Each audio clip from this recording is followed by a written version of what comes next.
Hi, இந்த வீடியோல வந்து நம்ம ஆஸ்டினேட்டோ அப்படின்னா என்னன்னு பார்க்கலாம். ஆஸ்டினேட்டோனா என்னன்னா ரிப்பீட்டிங் பேட்டர்ன் ஆஃப் நோட்ஸ். ஓகேவா? எக்ஸாம்பிள் நான் ஒரு பீஸ் வாசிக்கிறேன்.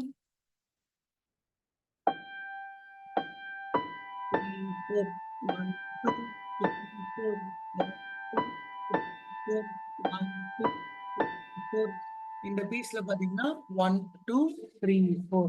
ஸோ 2 கிராச்செட் ஒரு மினிம் வந்து ரிப்பீட் பண்ணினே இருக்கிறேன். ஸோ இந்த மாதிரி repeating same patterns of notes is called ostinato. ஓகேவா?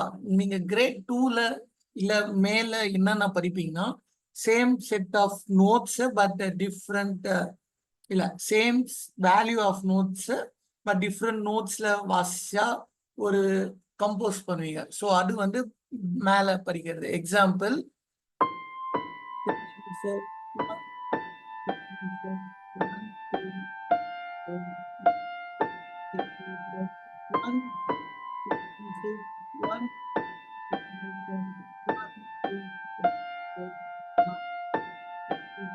பாத்தீங்கன்னாலும் அதே சேம் 2 கிராச்செட்ஸ் அண்ட் 1 மினிம் தான் யூஸ் பண்ணேன், பட் டிஃப்ரெண்ட் நோட்ஸ் யூஸ் பண்ணேன்.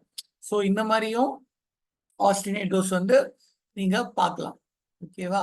ஸோ இதுல பாத்தீங்கன்னா ஸோ இதான் an ostinato is a pattern of notes.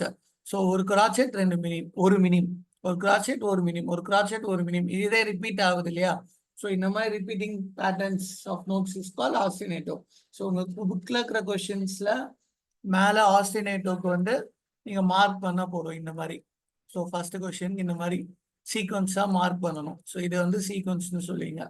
Okay, இந்த மாதிரி மார்க் பண்ணணும். செகண்ட் கொஸ்டினுக்கு ஸோ அவங்க எழுதி இருப்பாங்க, அதை வந்து ரிப்பீட் பண்ணணும். ஸோ ரிப்பீட் பண்றது தான் செகண்ட் கொஸ்டின்.